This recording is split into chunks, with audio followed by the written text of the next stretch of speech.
Welcome to my YouTube channel. मेरे इस YouTube channel में आप सभी लोगों का बहुत बहुत स्वागत है। और आज के लेक्चर में हम बहुत ही इंटरेस्टिंग टॉपिक पर बात करेंगे। आज का हमारा टॉपिक है सत्य फल, असत्य फल और पुष्प के जितने भी भाग हैं उनको आज हम डिटेल से अध्ययन करेंगे।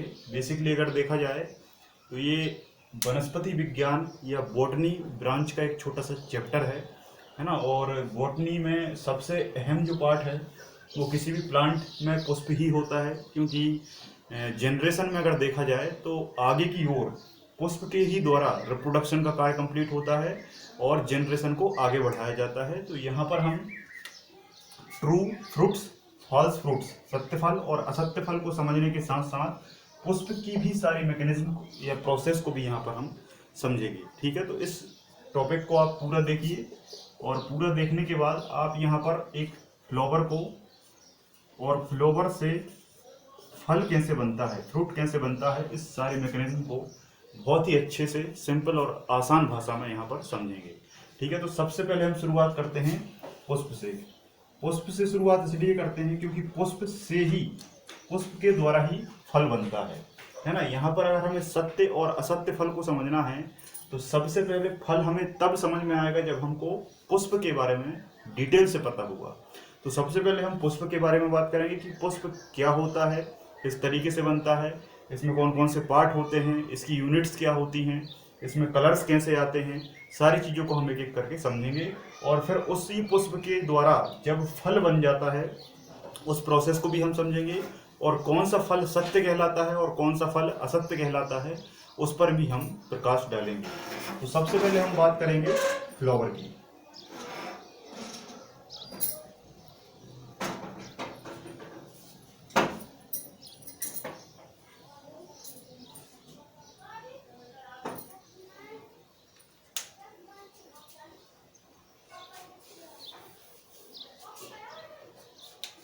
जो फ्लावर होता है उस फ्लावर के जो सेंटर वाला पार्ट है, उस सेंटर वाले पार्ट में ओवरी होती है जिसे हम एग या अंडा कहते हैं। ठीक है, उसके जो बाहरी वाला भाग होता है ये वाला भाग कहलाता है दलपुंज। ये वाला भाग कहलाता है दलपुंज, है ना। दलपुंज के बाहर पंखुड़ियां जैसी ये जो संरचना है ये कहलाती है बाह्य दलपुंज। बाह्य दलपुंज, और इसके बीच में जो भाग होता है जिस पर पुष्प बैठा होता है इसे पुष्पासन कहा जाता है ना। पुष्पासन कहा जाता है, जो कि पेशियोल से कनेक्ट होता है। ठीक है, और इसी में यहाँ पर छोटे छोटे फिलामेंट लगे होते हैं। इन फिलामेंट में पराग कोष होते हैं, और इन्हीं पराग कोष में पराग कण पाए जाते हैं। ठीक है, इस तरीके से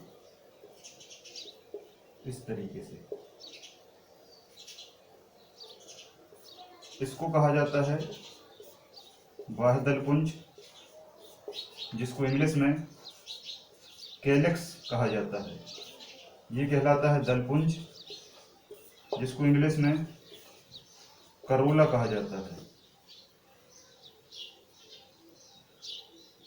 और ये होता है आपका एंडोसियम।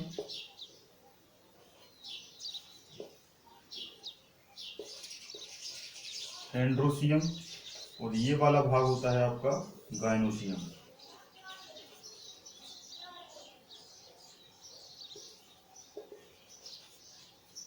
एंड्रोसियम मेल पार्ट कहलाता है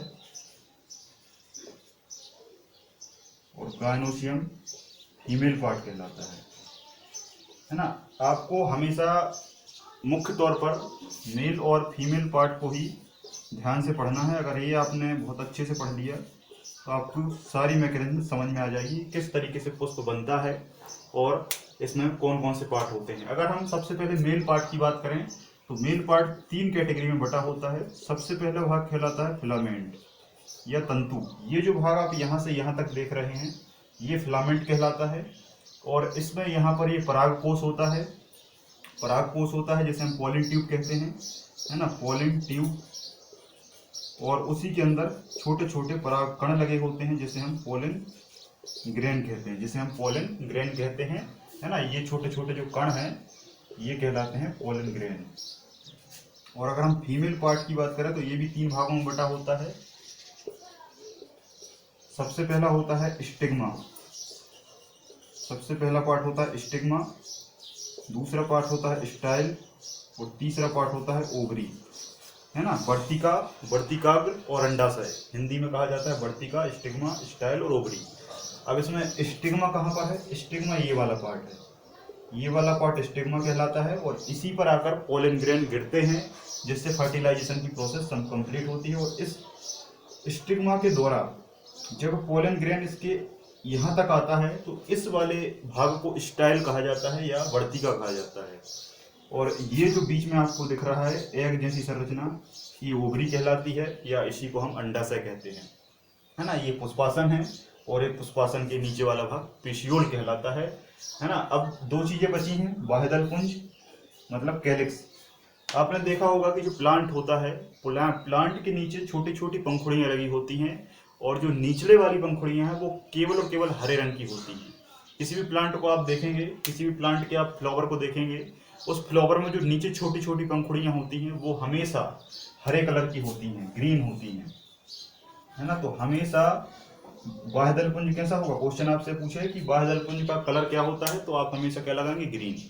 लेकिन जो आपको रंगीन पुष्प दिखाई देते हैं, अलग अलग कलर के जो रंगीन पुष्प दिखाई देते हैं, उनका कारण होता है कोरोला। तो कोरोला के जो रंग हैं वो बहुत सारे हो सकते हैं, किसी भी रंग का फ्लावर हो सकता है। जैसे गुलाब का फूल आप देखते हैं तो जो फूल आपको दिखता है उसमें जो पार्ट आपको दिखता है वो कोरोला या दलपुंज कहलाता है, जो कि बहुत सारे रंग का होता है। लेकिन गुलाब के नीचे की जो छोटी छोटी सहायक पत्तियां होती हैं वो बाह्यदलपुंज कहलाती हैं, कैलिक्स कहलाती हैं, जो कि हमेशा क्या होती हैं?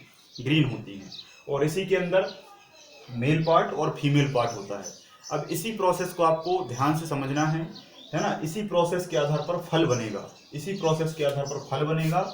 और एक फल होगा सत्य फल और एक फल होगा असत्य फल, ठीक है। तो इसको आप बहुत ध्यान से देखिए।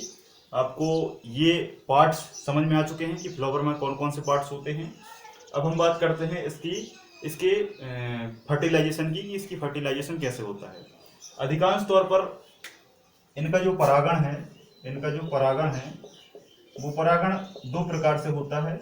एक होता है स्वपरागण जिसे हम सेल्फ पॉलिनेशन कहते हैं, सेल्फ पॉलिनेशन, पॉलिनेशन मतलब परागण। और एक होता है क्रॉस पॉलिनेशन या परपरागण। स्वपरागण या परपरागण, क्रॉस पॉलिनेशन और सेल्फ पॉलिनेशन। अब ये संपन्न कैसे होता है? जैसे देखो, हमेशा ही फर्टिलाइजेशन मेल और फीमेल के मिलने से होता है। अब जब इस पार्ट्स का जो ये फीमेल है, फीमेल का जो छोटा सा पार्ट होता है वो कहलाता है एंथर, पोलन ग्रेन या परागकण। तो ये इस फ्लावर का परागकण अगर इसी के स्टिग्मा पर गिरता है, इसी के स्टिग्मा पर गिरता है, मतलब इसी फ्लावर के अंदर गिरकर ओवरी तक पहुंच जाता है, तो वो सेल्फ पॉलिनेशन या स्वपरागण कहलाता है। स्व मतलब स्वयं के पुष्प पर स्वयं के मेल पार्ट और स्वयं के फीमेल पार्ट के मिलने से जो परागण होता है वो स्वपरागण कहलाता है। जब इस फ्लावर का पोलन ग्रेन दूसरे फ्लावर के पोलन ग्रेन पर जाकर गिरता है तब वो परपरागण कहलाता है। यहाँ तक बात क्लियर है। अब आपके मन में एक क्वेश्चन आ रहा होगा कि जो परपरागण है वो परपरागण कैसे हो सकता है, एक फ्लावर का जो पोलन ग्रेन है वो दूसरे पर कैसे पहुंच सकता है। तो इसके बहुत सारे माध्यम हैं। इसमें बहुत सारे जो पक्षी हैं, बहुत सारे जो छोटी छोटी मधुमक्खियां होती हैं वो इस पर बैठती हैं और उनके पैर में पोलन ग्रेन चिपक जाते हैं और वो दूसरे पुष्प पर जाती हैं, तो वहां पर जाकर स्टिग्मा पर वो पोलन ग्रेन गिरा देती हैं और पॉलिनेशन, कौन सा, क्रॉस पॉलिनेशन संपन्न हो जाता है ना। तो बहुत सारे प्रकार हैं। बाय एयर, हवा के माध्यम से भी जा सकते हैं पोलन ग्रेन। बाय वाटर, जल का कोई प्लांट है तो जल के माध्यम से भी जा सकते हैं। By air, by water, by insect, by कीटों के द्वारा भी जा सकते हैं। बाय एबीज, पक्षियों के द्वारा भी जा सकते हैं, है ना। इसके अलावा और भी बहुत सारे कारण हैं। बाय बैट मतलब चमगादड़ के माध्यम से भी जा सकते हैं। बहुत सारे प्रकार हैं जिनके कारण पॉलिनेशन संपन्न होता है। अब जब पॉलिनेशन संपन्न होता है मतलब मेल पार्ट और फीमेल पार्ट, मेल पार्ट का पोलन ग्रेन यहाँ से स्टिग्मा पर गिरा और स्टिग्मा पर गिरने के बाद जब इस नली के अंदर जाता है, इस नली के अंदर जाता है और जाकर ये ओवरी मतलब अंडा से मिल जाता है। और जैसे ही अंडा से मिलता है, जैसे ही मेल पार्ट फीमेल पार्ट से मिलता है मतलब अंडा से मिलता है और फर्टिलाइजेशन की प्रोसेस क्या हो जाती है, कंप्लीट हो जाती है ना। मेल पार्ट और फीमेल पार्ट का मिलना ही फर्टिलाइजेशन कहलाता है ना। ये वो प्रोसेस है जिसके माध्यम से नेक्स्ट जनरेशन निर्धारित होती है।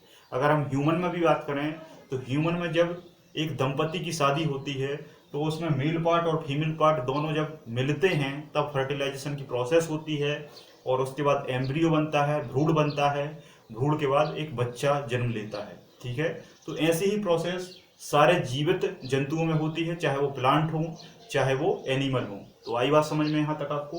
तो फर्टिलाइजेशन हुआ, फर्टिलाइजेशन होने के बाद ये इसमें जैसे ये फर्टिलाइजेशन होता है तो हमारे ह्यूमन में भ्रूण बन जाता है, भ्रूण के बाद बच्चा बन जाता है। लेकिन यहाँ पर जैसे फर्टिलाइजेशन होता है और आप मुझे बताइए कि पेड़ का बच्चा क्या होता है। पेड़ का बच्चा कहलाता है फल। क्या कहलाता है? फल। अगर आप थोड़ा सा दिमाग लगाकर सोचेंगे तो जिस तरीके से ह्यूमन का जो फर्टिलाइजेशन है उससे बच्चा बनता है, नेक्स्ट जनरेशन निर्धारित होती है, वैसे ही प्लांट का या पौधे का जो बच्चा है वो बीज कहलाता है, फल कहलाता है और उसी फल से, उसी बीज से दूसरा पौधा तैयार होता है। यहाँ तक बात क्लियर है। तो जैसे ये फर्टिलाइजेशन होता है और यहाँ का ये देखो, यहाँ का जो ये अंडा है, ये अंडा धीरे धीरे इस तरीके से विकास करने लगता है, बढ़ता जाता है और ये पूरा करके ये कंप्लीट इस तरीके का फल बन जाता है, फ्रूट बन जाता है। बात क्लियर है। और जैसे ही ये फ्रूट या फल बनता है, इस फल को कहा जाता है सत्य फल। इसको क्या कहा जाता है? इसको कहा जाता है सत्य फल या ट्रू फ्रूट्स। ठीक है, बात यहाँ तक क्लियर है। संसार के सभी फल सत्य फल होते हैं, कुछ को छोड़कर। किन को छोड़कर वो मैं आपको बताता हूं और क्यों वो भी मैं आपको बताता हूं।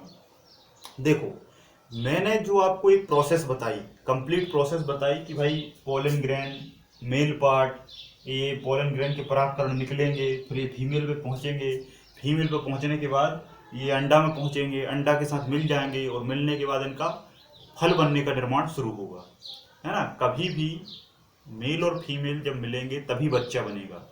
मेल अकेला या फीमेल अकेला बच्चा बना दे ऐसा संभव है क्या? बीज बना दे संभव है क्या? नहीं है। तो हमेशा मेल और फीमेल जब मिलेगा तब जो फल बनेगा वो सत्य फल कहलाएगा। तब वो क्या कहलाएगा? सत्य फल कहलाएगा। लेकिन किसी प्लांट में क्या होता है कि मेल पार्ट नहीं मिलता, फीमेल पार्ट भी नहीं मिलता, मतलब फर्टिलाइजेशन की प्रोसेस हो ही नहीं पाती और पुष्प का कोई सा भी भाग बढ़ जाता है और बढ़ने के बाद वो हमें फल जैसा दिखाई देने लगता है, वो कहलाता है असत्य फल। वो क्या कहलाता है? असत्य फल। नहीं आया समझ में? दोबारा समझिए। जब ये प्रोसेस होगी मेल फीमेल फर्टिलाइजेशन और फल, तब ये सत्य फल कहलाएगा। जब ये प्रोसेस नहीं होगी, मेल भी नहीं होगा, फीमेल भी नहीं होगा, मिलेगा भी नहीं, फर्टिलाइजेशन भी नहीं होगा, लेकिन पुष्प का कोई सा भी भाग बढ़ जाए अपने आकार में। जैसे मान लो ये पोलन ग्रेन है, ये पोलन फिलामेंट ऐसा फूलकर ऐसा दिखाई देने लगे, ये फूल जाए इस तरीके से, ये आपको ऐसा दिखाई देने लगे। ये ट्यूब है, ये ट्यूब यहाँ से बढ़नी शुरू करे, इस तरीके से बढ़ जाए, ये आपको ऐसी दिखाई देने लगे। ये आपका कोरोला है, ये कोरोला यहाँ बढ़ जाए इस तरीके से, बढ़ के कठोर हो जाए, ये आपको फल जैसा दिखाई देने लगा। ये नीचे पुष्पासन है, ये बढ़ जाए इस तरीके से, आपको ऐसा दिखाई देने लगे।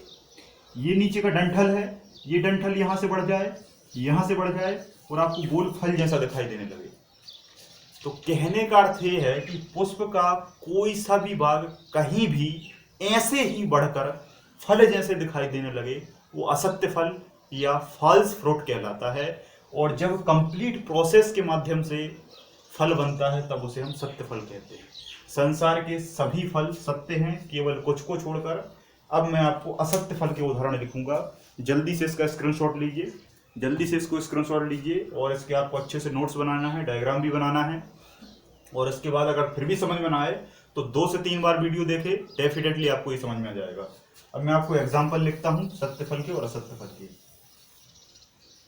मुख्य तौर पर सत्य फल के बारे में तो मैं कुछ लिखूंगा ही नहीं, क्योंकि संसार के सभी फल सत्य कहलाते हैं, ऑल। बस आपको असत्य याद रखना है, क्योंकि एग्जाम में केवल यही आता है और हमेशा यही आएगा, सत्य कभी नहीं पूछा जाएगा, ये केवल समझने के लिए। असत्य फल में सबसे पहले आता है सेब। देखो कितनी गजब की बात है, सेब बिल्कुल फल जैसा दिखाई देता है, लेकिन वो फल नहीं होता, वो प्रोसेस से नहीं बनता। उसके ये पंखुड़ियाँ रहती हैं उसके पुष्प की, यही बढ़ जाती हैं और हमें फल जैसी दिखाई देने लगती हैं। कभी उसको ध्यान से देखिए, आप सेब को ध्यान से देखिए तो सेब का कलर अजीब सा होता है ना, बीच में पीला, फिर थोड़ा सा धब्बे धब्बे, फिर थोड़ा सा रेड, फिर थोड़ा सा कम रेड, अजीब सा रहता है। तो ऐसा कलर पुष्प का रहता है, पुष्प की पंखुड़ियों का रहता है, और वही पूरी बढ़ जाती हैं और हमें फल जैसा दिखाई देने लगती है। सेब के बाद एक आता है नाशपाती, है ना, नाशपाती।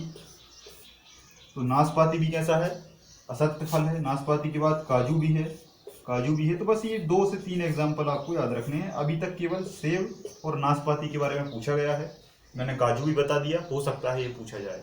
इसके अलावा एक और होता है, इसके अलावा एक और होता है, तो ये मैं यहाँ पर डैश डैश डैश डैश करके छोड़ रहा हूँ, क्वेश्चन मार्क।